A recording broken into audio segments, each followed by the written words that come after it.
The Brian Hay Prize was established in 1998. Brian Hay was a senior and respected UK actuary who worked in general insurance. His family and employer donated funds on his death to further actuarial research. The £1,500 prize is available for the best paper submitted to each year's Gyro conference. The prize will only be awarded if papers of sufficient merit are received to warrant giving such a prize. I'd now like to invite Vishal Desai, the Deputy Chair of Gyro, to award the Brian Hay Prize to Pietro Parodi.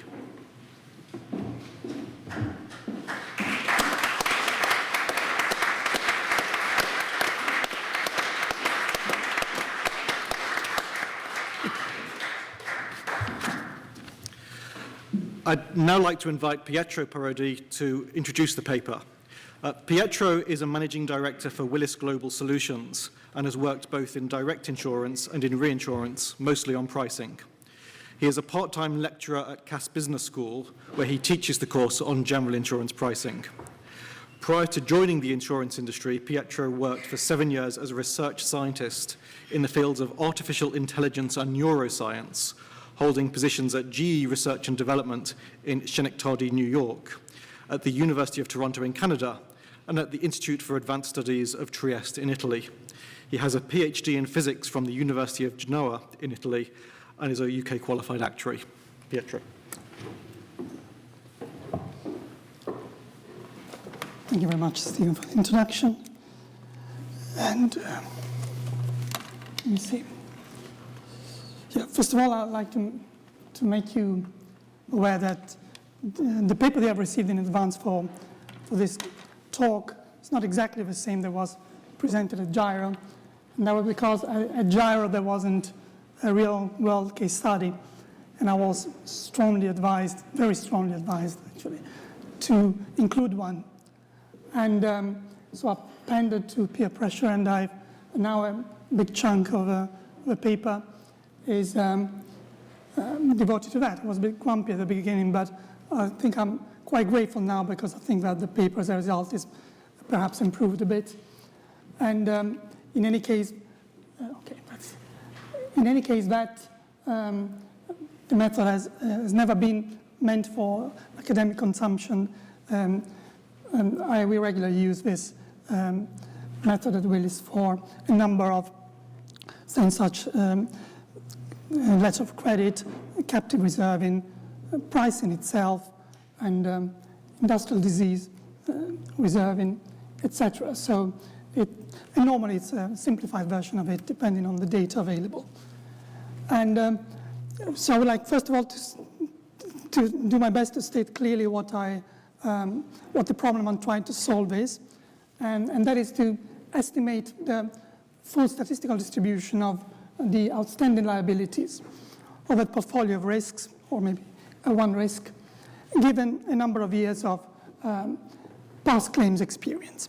And that is a problem that has traditionally been addressed by extending the scope of these triangle development methods that were initially developed to produce a point estimate, but have then been adjusted with clever techniques so that they could produce a full reserve distribution. Now, my problem with these methods, and not only my problem, but it's actually something that has been bugging many people for many years, and is that it is an information theoretic one. It's a problem of information compression, because once you summarize your data after you receive it, and then at the point of analyzing that, you're going to be unable to analyze this data to the level of detail that you would have wanted. And this problem is not too dissimilar from the problem of image compression, where if you grab a high-resolution picture and then you compress it to a logo-like version of it, and then you can unleash all the dark forces of image processing, but you will never get to see some of the finer details that you were after. such as the license plate numbers of those cars where you see, is there a pointer in here? No. Well, you can see cars on the waterfront, and obviously you can't read the license plate from here, but actually if you look at the original picture you could, but you will never be able to do that from the picture on the right. And that's one problem. Another problem is that traditionally, pricing has been looked at with burning cost analysis, and reserving has been looked at with triangulation techniques. And there was some consistency, some alignment between these two ways of looking at prospective and retrospective risk, in the sense that, for example, the output of claims triangle development techniques, the ultimate values of a claim for 1 year, could be fed back into the burning cost analysis and provide also a view on IBNR. Summarized data on the right, summarized data on the left, a consistent view. Burning cost analysis then developed into, or rather was replaced to in many contexts, by the collective risk model, the thing that we teach in our actuarial textbooks now, which basically looks at frequency and severity separately, and especially looks at individual severities and produces and severity distribution, etc., then combines them with Monte Carlo simulation, and has a wider range of results. So there's a gap to fill here, and because now the frequency severity stochastic model is not aligned anymore with the way you look at the risk prospectively in pricing is not the same in which you look at risk retrospectively in reserving, and then even, but it's actually the same risk. So why should you look at it into different ways? And also there are some things that, like in capital modeling, where you need to use the results of pricing risk and reserving risk and combine them, and you have risk. It would be nice to have everything in the same framework. Now, it's one thing to complain that this is unsatisfactory, and I think that's been recognized over and over again. It's another thing to produce a method that can solve these two problems. The approach I'm describing in the paper is to use a pricing-like technique, which is compression-free, and which is based on the collective risk model, which is one of the foundation blocks of actuarial science. And I look at IBNR and IBNER separately. As for IBNR, the idea is to estimate the IBNR claim count with based on the reporting delay distribution rather than based on a triangle. And then my favorite way of doing that is actually not looking at the IBNR claim count year by year, as suggested by these pictures, but look at that as a whole, because there's really no fundamental reasons for separating the IBNR contributions of different tiers. It's something, in a way, it's an inheritance from the triangles themselves, because you need to put things in with some by row, by year, by month, whatever, in order to do projections. But if you use a reporting delay distribution, you don't need that. But in any case, the method allows you to deal with this in either way you want, but year by year or as a whole. And if you look at things as a whole, it will probably be a lot more accurate. And on the severity side, the idea is you revalue the claims to some point in time, you do some IBNER as necessary, and then you produce this kernel severity model, which is your template severity, which you then adapt to the different tiers of occurrence by applying some scaling factors. And you will see in the paper that how that this is the fact that you can do that is an assumption, but is usually borne out by the empirical reality of most data sets. And then you combine things in the usual way by producing an aggregate loss distribution, either for the whole period or year by year, for each year in which there is IBNR. As for IBNR, there's nothing original in the paper about this. There are many ways of looking at IBNR.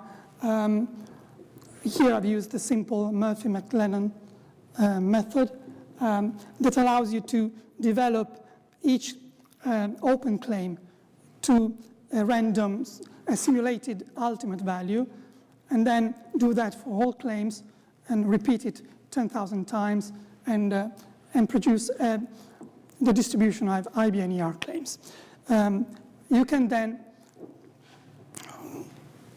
found it. You can then combine the RBNS here, or IBNR, claims with the IBNR distribution, and under the assumption that these are independent, you will get the overall reserve distribution. Now, every time you say something is independent, of course, it's never completely true, and the paper contains a discussion of the conditions under which I believe this is true and when this assumption breaks down. And so I will not dwell on that now.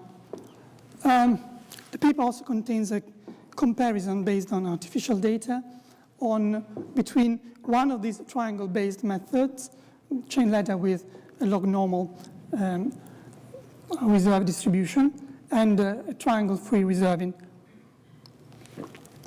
And I have compared not only the mean, but as you can see here, the actual distance between the two distributions with the Kolmogorov-Smirnov distance. And as you can see, there's a huge difference here. But I'm not asking you to get too excited about the fact that the triangle-free reserving is reproducing the results quite well, because the artificial data have been produced based on the collective risk model. So in a way, it's collective risk model in, collective risk model out, and no surprise that it will look rather similar. But what I found quite exciting was that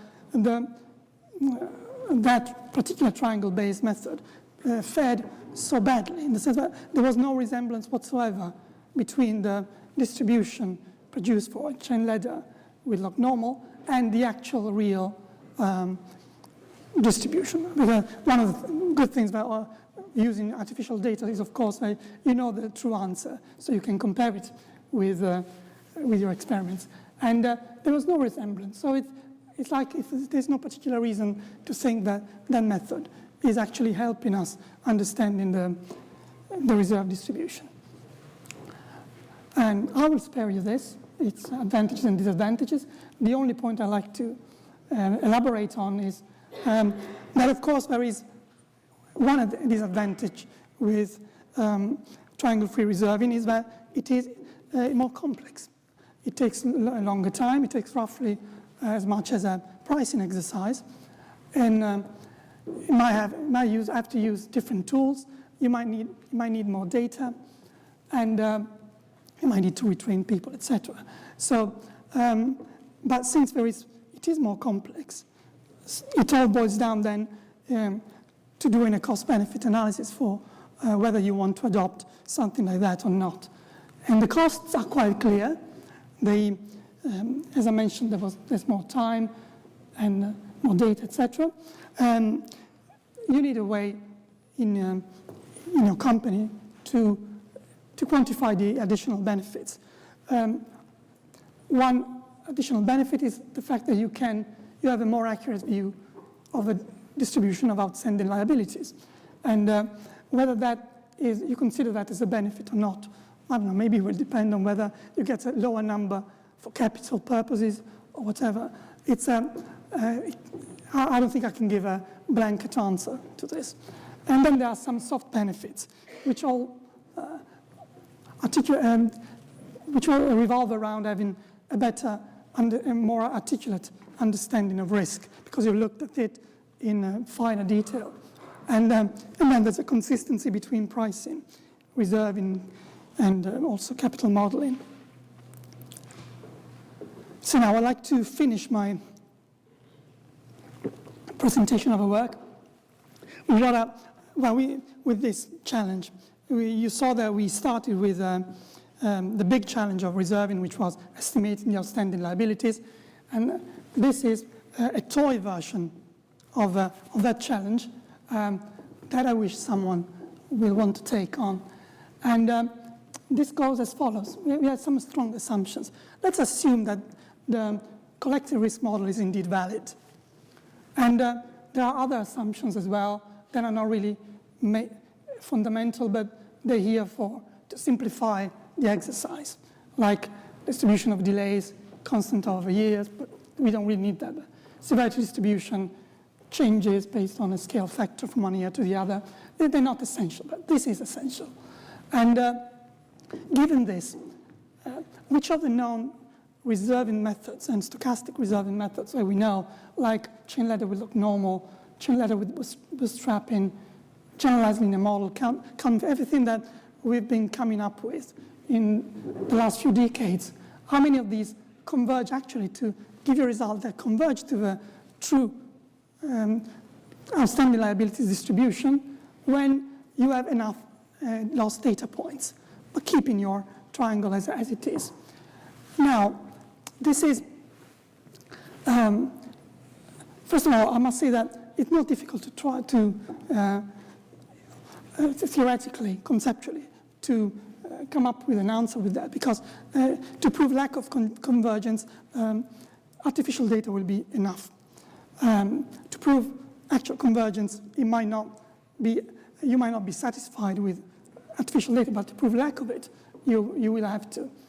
And now, if there is no convergence, then I suppose that this is telling you that the distribution that you're getting from these methods does not reflect fairly the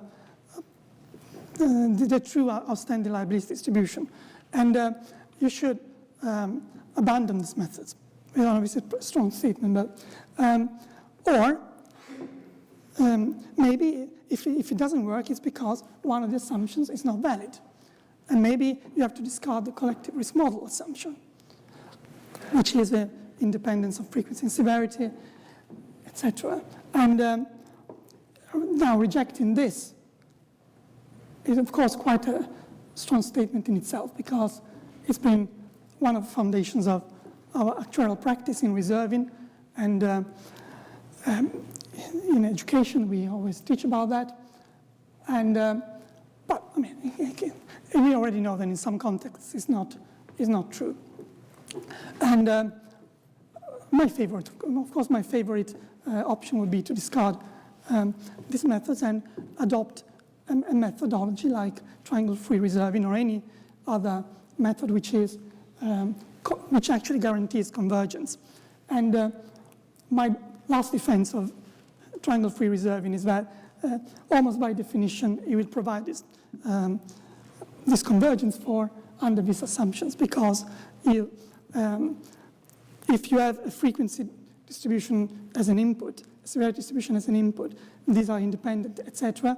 If you have enough data, of course, you will get back your frequency distribution as it is and your severity distribution as it is. So I think this is the way forward. I hope someone will warm up to this challenge and look at it in more depth, perhaps with some essay note, as an essay note dissertation or something. I almost regret not being able to do that myself, but I've done my essay note some time ago. Thank you very much.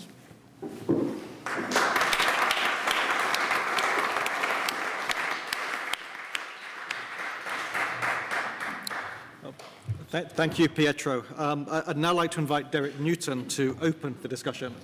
And whilst Derek makes his way to the lectern, just to say, after Derek is finished, we'll be opening the discussion to the floor. So if you haven't given thought already to comments that you might wish to make, please do give some thought to that over the next few minutes. Derek. Thanks, Steve. This is the second time that I've had the honour of opening the discussion at a sessional meeting here at Staple Inn.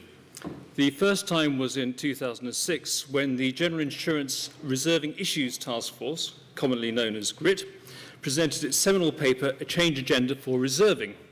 Now, as the then chairman of the General Insurance Board, which had commissioned this thorough review of actuarial reserving practice in the UK, it fell to me to make the first comments on GRIT's recommendations. Now, one of these recommendations was that the board set up a subgroup with specific focus on reserving, responsible for implementing GRIT's recommendations and dealing with new issues as they arose. This the board duly did by forming the Reserving Oversight Committee, with the acronym ROC, and it is so, therefore, somewhat symmetrical that I am opening today's discussion in that I am now the chairman of ROC. Now, at the time of the GRIT report, it was suggested that many of the reserving methods in common use, such as the chain ladder, were overly simplistic, and that the development and widespread use of more sophisticated mathematical and statistical methods should be a priority for the profession. Those who have read the GRIT report may recall that it rejected this suggestion, highlighting other aspects of reserving of being of higher priority. There was also a session at JARO in 2009 in which the relative merits of stochastic and deterministic reserving methods was debated, with a closing vote that resoundingly concluded that the continuing use of deterministic, indeed triangle-based reserving methods was appropriate. So why are we here, willingly talking about an explicitly triangle-free reserving method? Well, from my perspective, that of the ROC and that of the General Insurance Practice Executive, as the board by now has been named, the results of the vote, the preceding discussion, and indeed the work by GRIT did not reflect an outright rejection of these so-called sophisticated methods. Rather, they reflected a reluctance on the part of reserving actuaries to embrace them. And we've identified four main reasons behind the wariness of reserving practitioners to adopt these newfangled methods. Number one, they don't understand them. Many papers supporting sophisticated techniques are written as academic papers. Now, taking me as an example of practicing reserving actuary, I read mathematics at university and at the time was very familiar with and comfortable with Greek letters, suffixes, prefixes, and the curious symbols that litter mathematical texts. That was some years ago. And in the intervening years, that familiarity and comfort has somewhat waned. I now struggle to read and certainly to absorb any paper that comprises a significant amount of formulae and mathematical proofs. Based on my conversations with others, I believe that I'm not unique in this situation. Number two, practitioners know how to use these newfangled methods. Backtesting, peer reviewing, allowing for past, actual or future expected changes of patterns or for rogue claims that distort patterns, all these can be done simply and transparently within triangle-based methods. Key assumptions and drivers of the emerging results can be clearly seen. Now, the more sophisticated methods appear more like black boxes to many practitioners, where data is fed in at one end, results come out the other. One of GRIT's recommendations was to provide more transparency to actuarial reserving methods and help stakeholders have more insight into the key reserving assumptions and decisions. And few practitioners, in my view, have developed an understanding of how to interpret the results emerging from these non-traditional methods.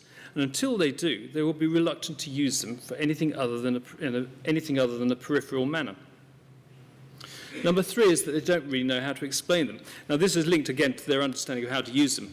Moreover, data triangles have been common currency in the insurance industry since the year dot, and most stakeholders are familiar with them and have an intuitive understanding of reserving techniques which are based upon these triangles. Therefore, reserving actuaries are very comfortable explaining the results of chain ladder projections, but far less comfortable about explaining the results derived using other methods. And the final point, which I think is pertinent to why they haven't been adopted, is that many practitioners don't really believe that they work with real data. Claims data, even in well-managed insurance, is often badly behaved, and too many papers outlining the sophisticated methods start with the premise that the data is perfect. So we in ROC, and indeed the Practice Executive Committee, are keen on methods which are more sophisticated than chain ladder, both new methods and also those which have already been published. But we need the theory behind them to be more readily understood by the majority of reserving practitioners. We need those practitioners to be equipped with the skills necessary to use these methods, to interpret the results from them, and to explain the main assumptions and drivers to stakeholders. And we need those methods to be robust in a real-world environment of claims data of variable quality. And we think we've got a long way to go before we fully achieve that. So that's a sort of background. Turning now to the paper. The idea of harmonizing approaches to insurance pricing and reserving makes a lot of sense to me. I have long argued that risk pricing and reserving are really opposite sides of the same coin. But I'm also aware that insurers, at least some, regard risk pricing as the more important.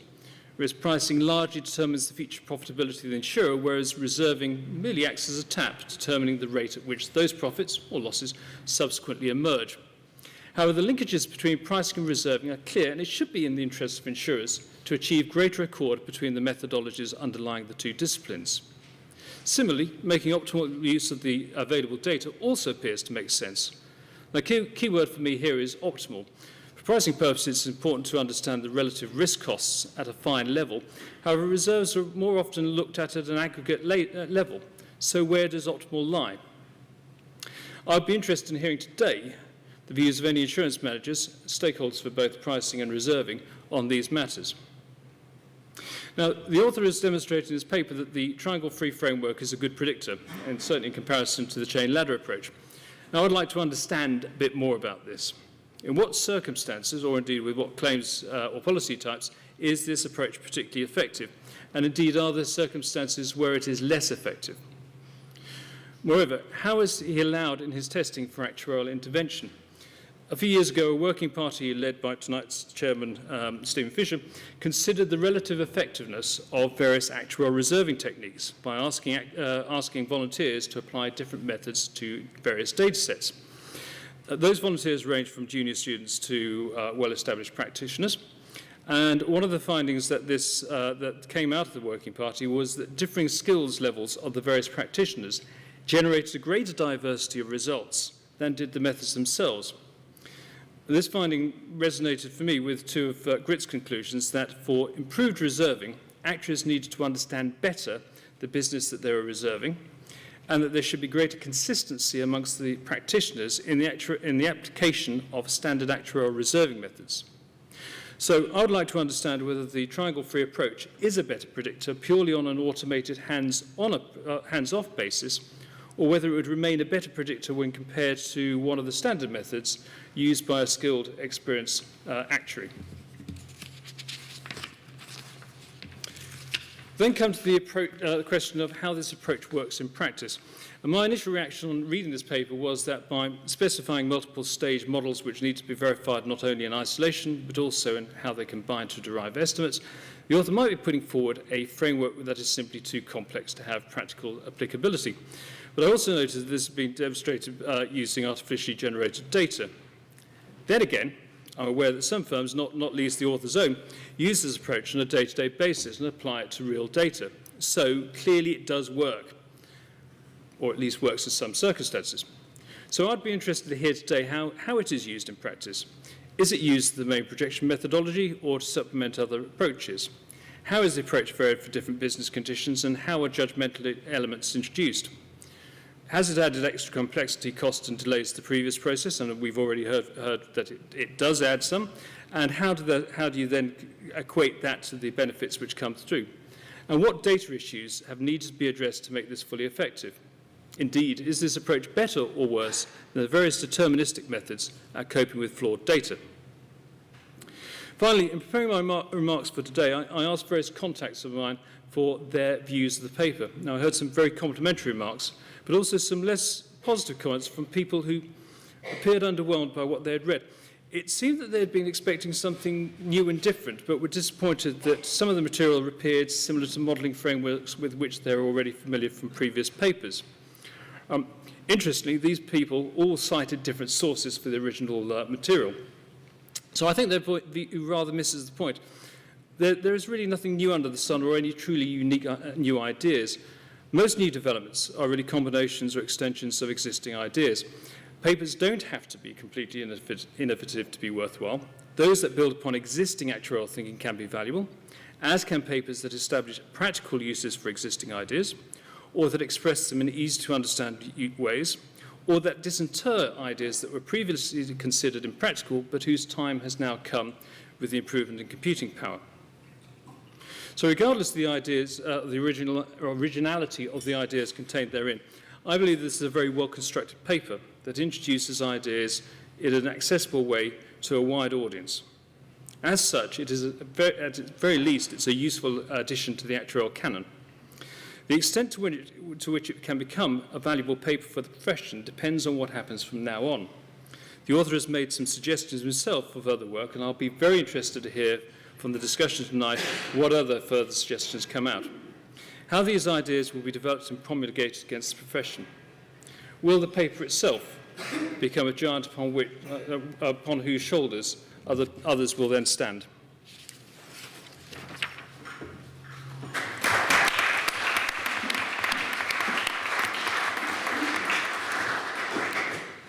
Thank you, Derek.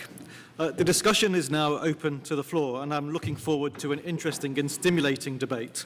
And I'd like to encourage as many members who wish to contribute to do so. Alex.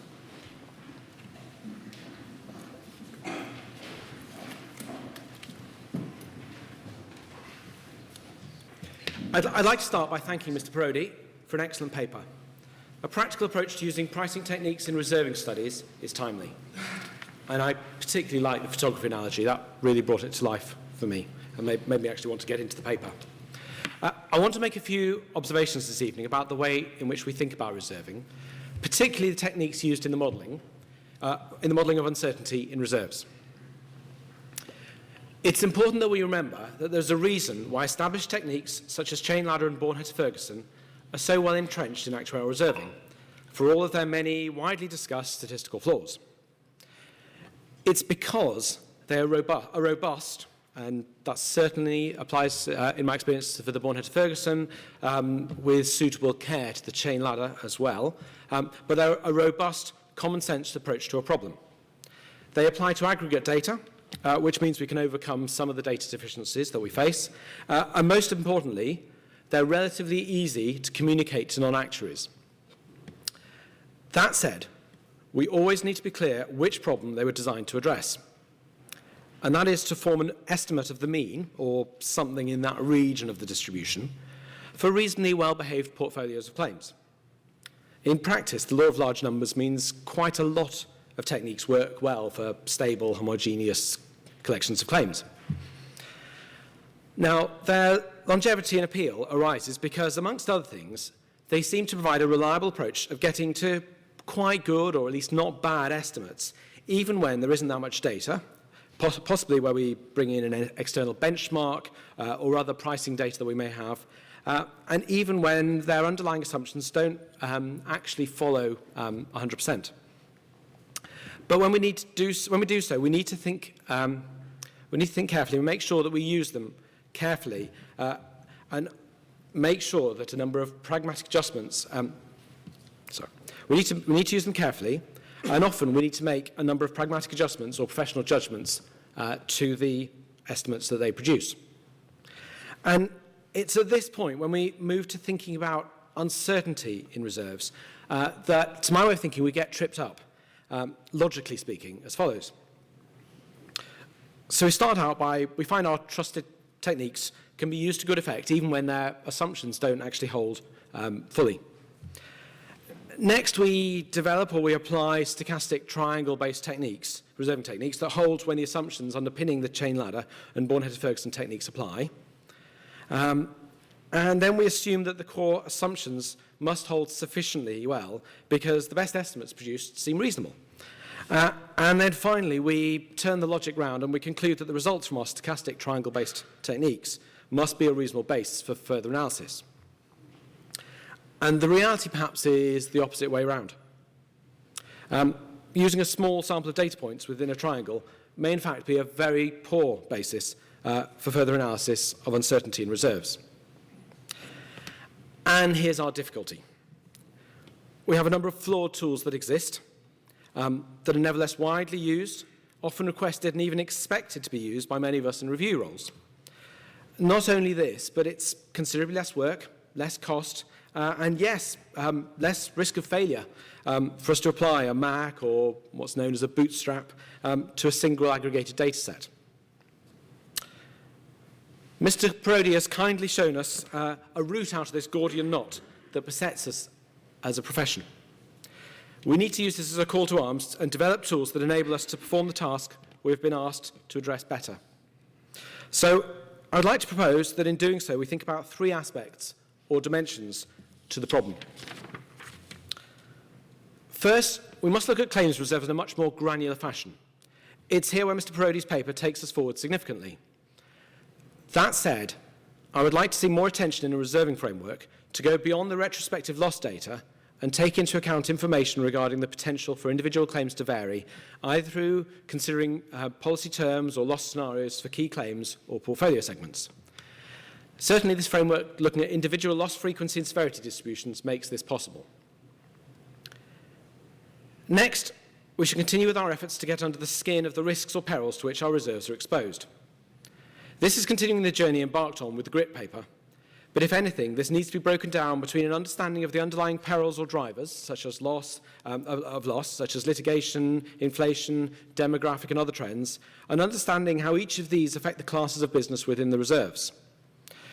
That discussion is not the goal of this paper, but this understanding is critical if we are to enhance our approach to modelling dependency structures and think about an entire loss portfolio in aggregate.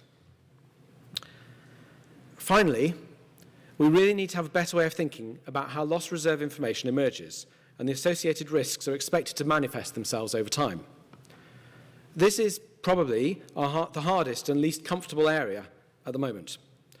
We throw IBNR and IBNER factors at our Born-Ferguson models and our proportional proxy techniques at our risk margins and our SCRs, but we shouldn't delude ourselves about their universal suitability for the tasks that we've given them, particularly where we move from mean best estimates to extreme values. In summary, an excellent paper, an important step forward, but I feel we're very much on a journey and not at the end. We're grappling with the uncertainty in reserves, the understanding and communication of which is both good practice and an important part of our professional obligations. And we need to do more to enhance the tools at our disposal and establishing their widespread use. Thank you. Thank you. My name is Henry Medlen, and something that struck me as you were talking was around the distribution of these, of your triangle-free technique versus the chain ladder. And one thing that was very clear from that graph was that the standard deviation coming from the chain ladder was significantly greater than the standard deviation coming from the triangle-free technique. And the first thing that struck me is, well, many firms would jump on that. They'd love to have a smaller standard deviation and lower their reserve risk. But then I've worked in capital modelling for 3 years, and I've now become a cynic. I don't believe there is a correct way you can measure the reserve risk. All ways are proxies for what can come through. What's important that you get out of it is whether that risk is proportionate to the actual underlying risk. So if in his artificial data, if you'd increase the actual variation of the artificial data, how would the two have varied? Would the variation of the chain ladder technique have gone up proportionately, as well as the variability of the triangle-free technique? Because when it comes down to it in the end, it's when you do the aggregation assumptions and you aggregate your risk together that you get to your final answer. And it's the final answer which is important, not the individual parts underneath it. But that said, I thought it was a fascinating talk. Thank you very much. My name is Peter Smith, and I have two short and very simple points. First, I really appreciate the practical outlook in parts of this paper, particularly things like the end of Power 2.5, where you say the main risk is to become too clever and quibble about the exact behaviour of the tail when we don't actually have enough data to support anything other than a simple approach. I appreciate that sort of thing rather than over-modelling. My second point is about the reductions in standard error. You rightly show very big reductions moving from chain ladder to triangle free, but I'm not sure that's the right comparison. Chain ladder has a big standard error, mainly because it grosses up almightily the actual claims experience of the latest year. And for that reason, we tend not to use it. We use Born-Ferguson. And the BHF, the IBNR for later years, is of course based on, effectively, the average or total experience of prior years. which is exactly what the triangle-free method does. I would therefore like to see the change in standard error broken down to two parts. One moving from chain ladder to BHF, and then finally moving from BHF to triangle-free. Having said that, however, I am clear that a method which uses individual data and doesn't throw away so much information like an aggregate method should give a better answer.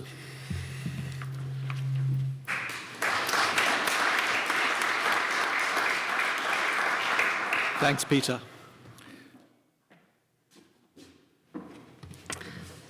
My name's Catherine Morgan. I'd also like to welcome the paper. Thank you, Pietro. Looking at this, I'm convinced that triangles developed as a response to a lack of computers, and that if the actuarial profession was moving into general insurance now, that's probably not where we would start. We would start with a more unpacked method. Thinking back to Derek's comments about the debate at Gyro, where we talked about stochastic versus deterministic methods, which I chaired, one of the main points that came out was that stochastic methods are less popular because they're really hard to understand. And I do think that this triangle-free framework that Pietro has outlined, with having less compression, it impacts the methodology, but also makes it clearer what's going on. It is easy to understand, and you can see the different parts of the reserves as they emerge. In the work that I've done over the last few years looking at internal models, the way that I've thought about them is I like to use the maths to try and feel how a model works, so that once you move beyond the maths, you can feel this input goes in, that means the outputs do this, and you can get a rough idea of what's going on. The maths is the medium for getting that feeling for way models work. And I think that this methodology moves us into a stochastic reserving approach that can be felt by people and can also allow for judgment because it is unpacked and you can see the different assumptions working together.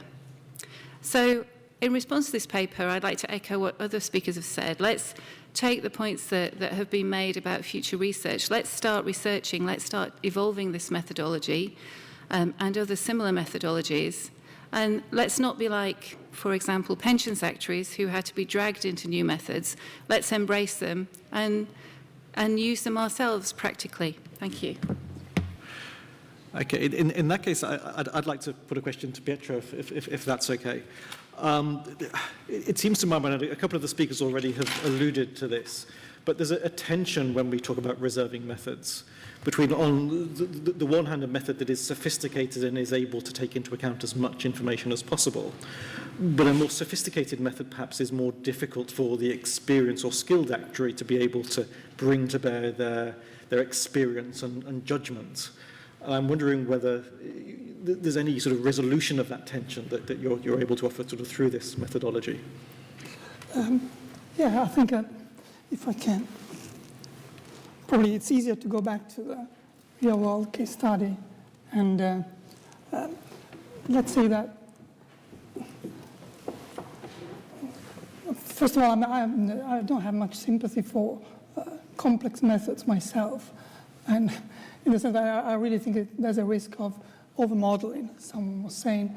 And, but certainly here, I think that we should always make the attempt of keeping complexity to a minimum, and to, for example, if you use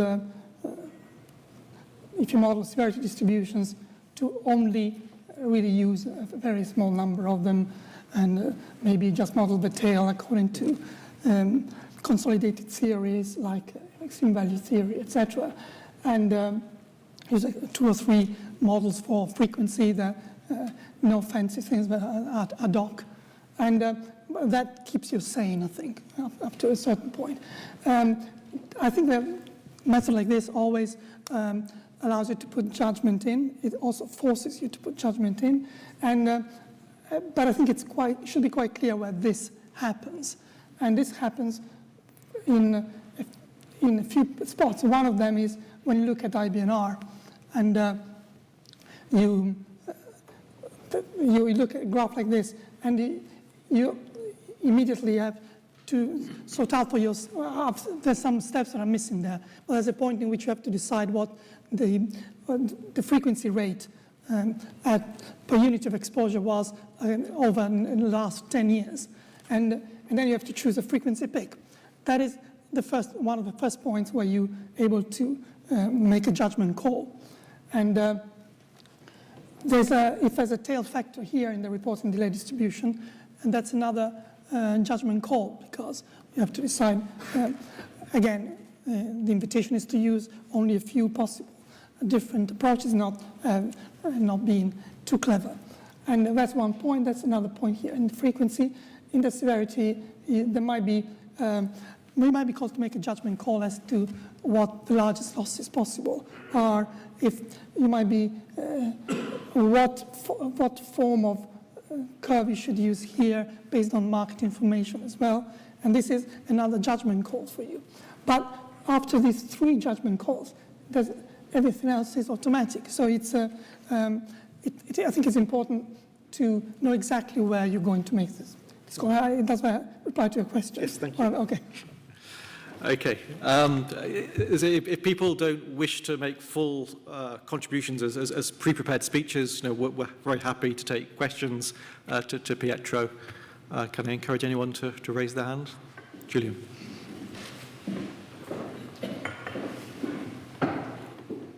Yes. Julian Lee. I do have a couple of questions that I'd like Pietro to answer, please. The first is that I notice you work for a consultancy and not for a company. Now, if you are in charge of reserving in a company, you are, to a certain extent, in charge of your own data and can maybe be able to dip into the claims database and mine it as completely as you like. I wonder if perhaps you have had any pushback from some of your clients when you are trying to apply this method along the lines of, well, we don't have to supply all this detailed data to anybody else. Why do you need it when apparently the rest of the market manages without? Secondly, in recent years, we have also seen a distinct movement towards making sure that it's the directors of a company rather than the actuaries or the management who are setting reserves, and directors have taken their responsibilities in that area very seriously. It's been mentioned several times that it's really quite easy to convey how the straightforward methods work to people who aren't mathematical specialists in any way. Have you found in trying to persuade boards of directors of the merits of this type of approach that they've accepted them, or have they thrown up their hands in horror and say, this is beyond us, please can we have something simpler? Sure. I'm probably more, well, to give a short answer to the first question about any pushbacks, the short answer is yes, in the sense that it's very difficult to get. Basically, what you need for this for this method to work is a snapshot of the loss run of the claims data set for each year, for example, for a number of years, rather than just a traditional triangle. And it's not that easy to find this information. So where we're able to do it is often because we've been having a client for a number of years and we can do it ourselves. I must say that the method is currently applied under not under ideal circumstances most of the times. In a sense, sometimes we have to make a hybrid of triangles and loss runs for the last year or last couple of years, and whereas I would like to have a bigger data set, a problem that we wouldn't have if we were in a company, because we would be masters of our destiny. I can't really comment on the second point. I never had in the circumstances in which we've used that with clients, we didn't have pushback like that, but that's probably because most of them we either provided both methods, triangle based and triangle free, and show them what the differences were and where they came from, and they left it at that. Or sometimes we just went with this method, and they hadn't been exposed to much reserving. Very often we have to do with corporate companies, and they're not necessarily very strong views on the way you do reserving, as long as you can take them by the hand and show them why you're presenting them these results. Normally, I must say that you lose people when you get to this point, when you have distributions. Very often, you might lose risk managers there. But when you talk to them about the frequency of their losses, why it's gone up, down, it's quite easy for them to follow this. It's something quite concrete. And of course, yes, when it's getting into the technicalities of Monte Carlo simulation, etc. But as I say, I'm sure that if I worked in a company, it would be probably a far different answer.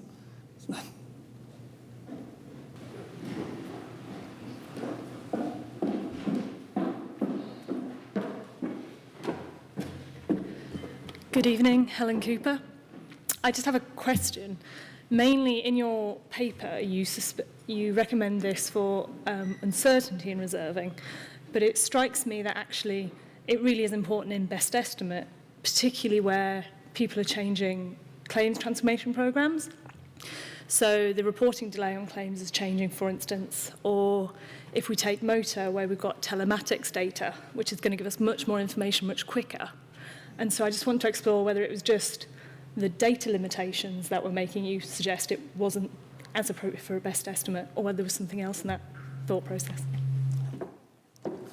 Thank you, Helen. I think it's the main reason why I'm suggesting it more strongly for reserve distribution is that I think it's harder to convince people to leave something so simple and cheap as triangle development techniques, embrace something like that, which leads you basically into a pricing exercise, which is, we know it's more difficult, and just to get a better mean. I think that actually this is something I wanted to raise anyway. I think that some deterministic methods like the chain ladder, even the simple chain ladder, will converge to a proper mean, I think, and therefore why, and there's bigger uncertainties than just the process uncertainty of claims to worry about. And so I'm not sure people would be convinced to make a move. But if people want to move to have a full distribution of reserves, then I think it's inevitable. Because if that, it's going to give you a wrong answer, then it becomes almost illegitimate to use it. So my answer, that's the answer. Specifically for what you say, it's fascinating, this fact that if something changes in the reporting pattern, yes, in a method like this, you can simply decide that from a certain year on, you're going to use a new reporting delay distribution, and which you will get to know little by little after a couple of years. Maybe you will. Yes, does that answer your question? Thank you. Okay, well, in that case, I'd like to invite James Orr to close tonight's discussion.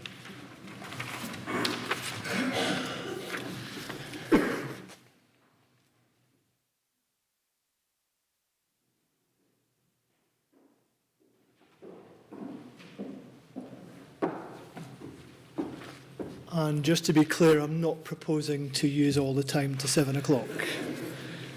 I think I'd like to start with a question and a show of hands. I've been here before, discussions about more sophisticated methods and whether we should be looking to embrace those, whether we should be looking to challenge ourselves. And I think we've come up with the same conclusion a number of times before. And I think that Derek has rehearsed some of the reasons for that. I also observed a kind of lack of, shall we say, kind of eagerness to come forward with views on this paper. And I wonder if people are feeling kind of honest if they would say that they actually felt a bit intimidated by the fact that it did have the Greek symbols, or however we could put it, that Derek was talking about. Can I just check? So if this had been a talk about general risk management and governance, I wonder if we would have had perhaps the same level of reticence. So can I just check, were any people today perhaps reluctant to make a contribution because of the mathematics? And could I please have a show of hands? Now, I'll put my hand up first so that you all feel a bit less inhibited. But did anybody sort of feel, thank you very much, sir, did anybody feel, yes, thank you, please, yeah, and we've got some first class, if not top of the year, Cambridge mathematicians putting their hands up. So, yeah, okay, maybe it wasn't the bulk, but I think perhaps people are even being reticent about that. And I think that we will, until we kind of give ourselves a break about that aspect of this kind of work, I think we will continue to have a stifled debate. Right, so on to my actual kind of points I want to make on this. The first one is that I have a bias in favour of what Pietro has done. One of those reasons is that, like him, I'm a visiting lecturer at Cass Business School. He lectures in ST8. I lecture, I'm going to stop now, it's my last year of doing it, in ST7, which is reserving and capital. And I unashamedly, in my lectures, use the collective risk model to demonstrate how claims development occurs and how that might map to the patterns that you see in terms of the actual shape on the chain ladder, the Bornhutter-Ferguson, and showing how that evolves, and then the limitations of a collective risk model. So I'm using collective risk modelling as a teaching aid, and I think that the students who benefit from that are getting a better insight into what's actually going on underneath a claims portfolio. So that's the first thing. The next one, well, that's actually two.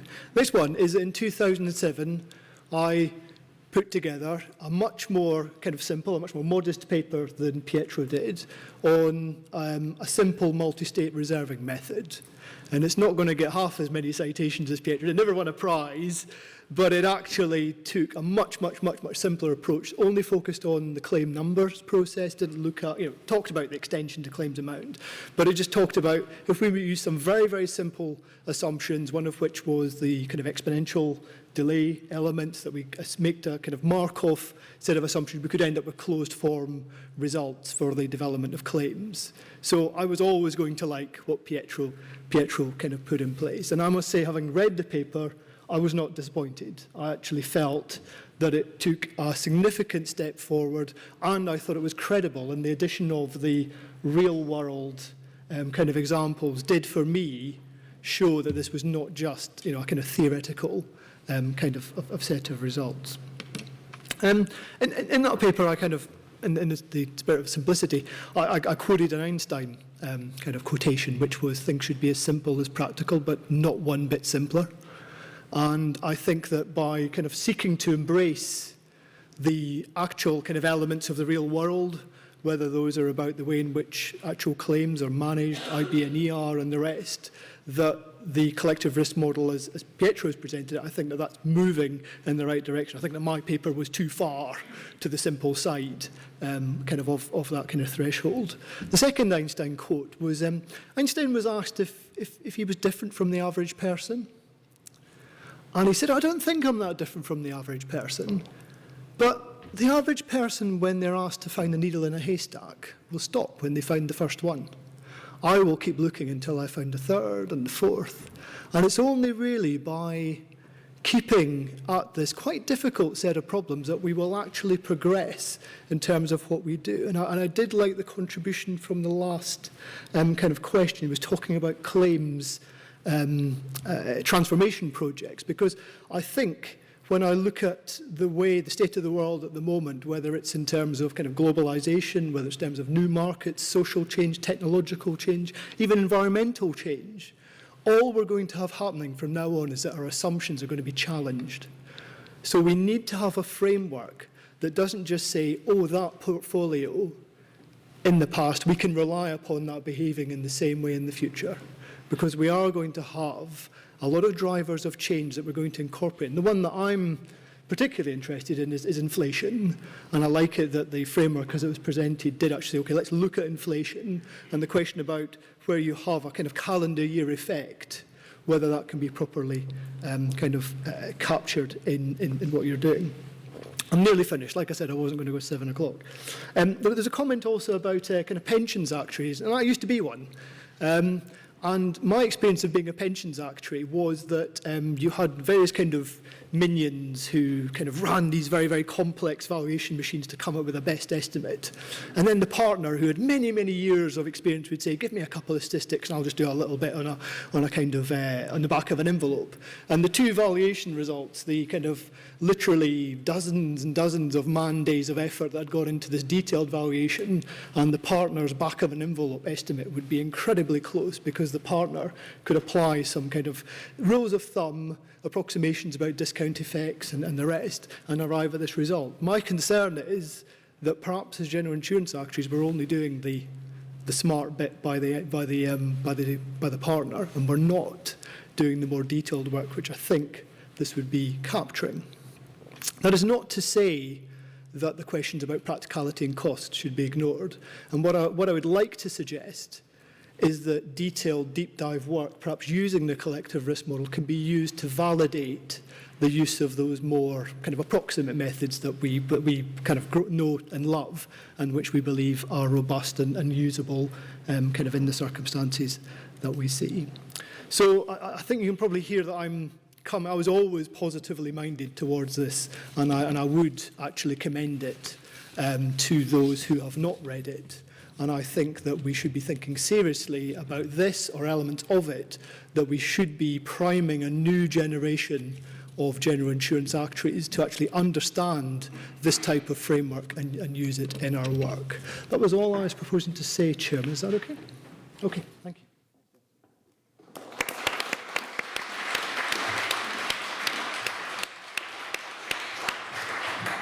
And I'd now like to invite Pietro to respond to tonight's discussion.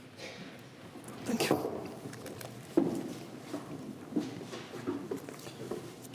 Okay, thank you, Stephen. Thank you all for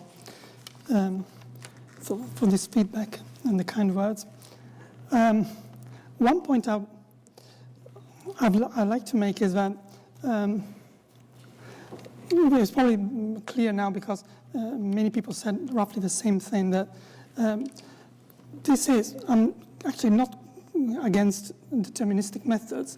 So I would be, when there was that, I remember that at Gyro, maybe here, there was discussion about whether the House recommended scraping deterministic methods altogether.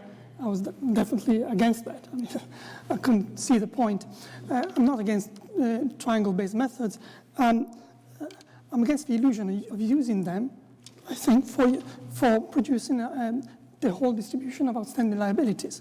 I think if you're just interested in a mean estimate, I would do the same. I wouldn't bother doing all that in order to come up with something that's probably better, but only marginally, or perhaps not marginally, but it's more difficult to justify.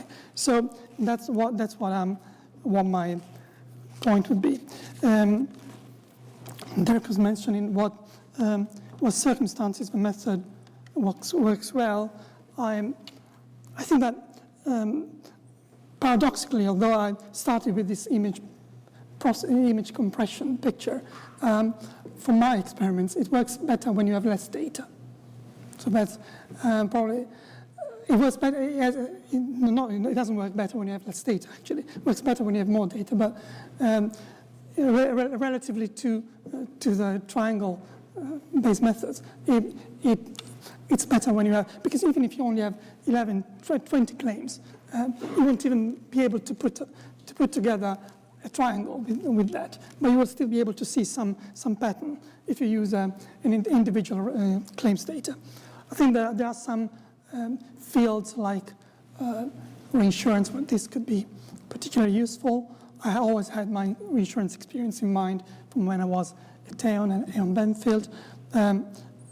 I've used it for industrial disease liabilities where it's difficult to sort things out with a triangle, but if you have rough idea on the severity distribution of asbestos-related claims, you can produce a whole distribution based on that and on all the studies that the profession has done as to what the projection of future liabilities will be. So these are examples of circumstances where I would tend to use a method like this. As to the point of whether this is too complex to be used in the real world, I think that this is roughly the same complexity as pricing. And therefore, if you're able to use it in pricing, you will be able to use it in reserving as well. And many of the things that might frighten people actually have already been taken in by pricing actuaries and are used on a daily basis, so I wouldn't be too scared about that. There's the question, I think there's a question that is not completely automated, and that is, so you're not completely sure where you put in your own judgments, but at least I think you can see where the judgment comes in. And as I said, we just make sure that you don't overcomplicate this. You use a very small set of models to model the frequency and the severity so that you don't introduce anything spurious just for the sake of getting the result you want. But once you've done that, you should be very clear where the judgment points are in an approach like this. As for ease of communication, yes, I agree. By now people I used to see those triangles, and I think that they really appeal to intuition. So I'm a big fan of them, actually. And I think that should still be used to communicate. Triangles are an easy byproduct of a method like this. You can produce them given your data set. And these should still be used to show people how the development of claims is going on at an aggregate level.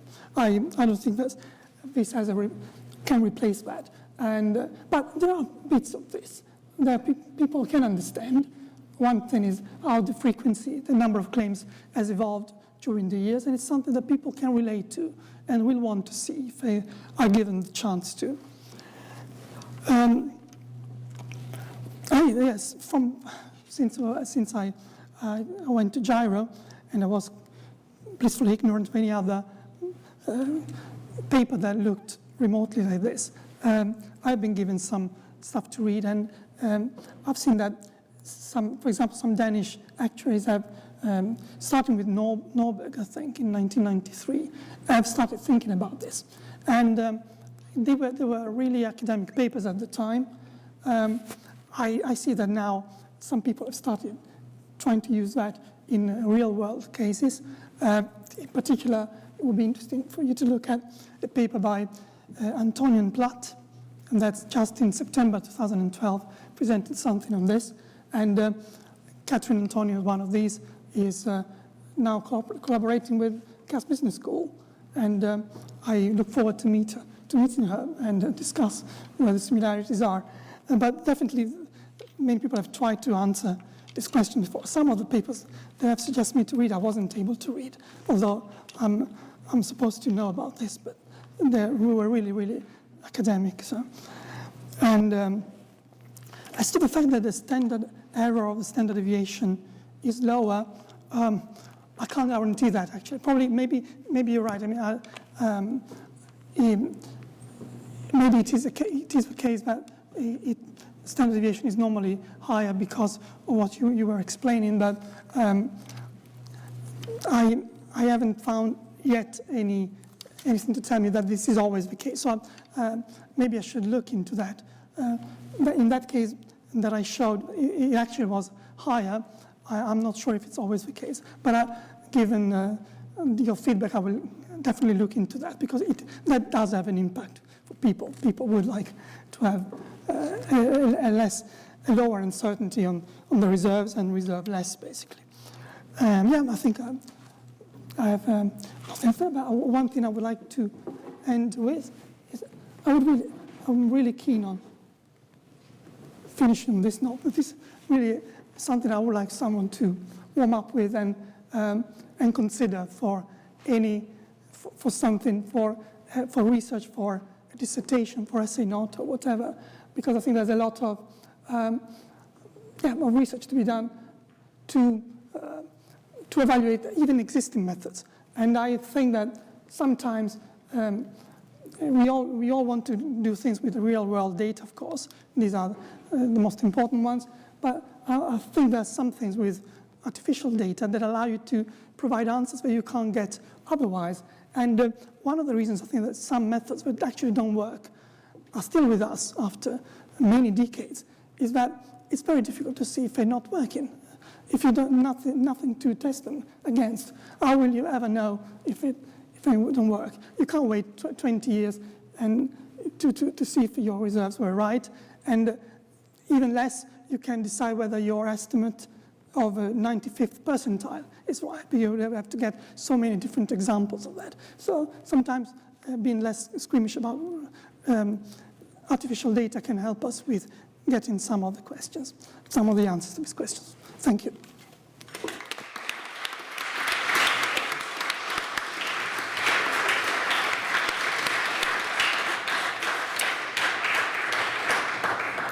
So it just remains for me to express my own thanks, and I'm sure the thanks of all of us, to Pietro, to Derek, to James, and to everyone who's contributed to this evening's discussion.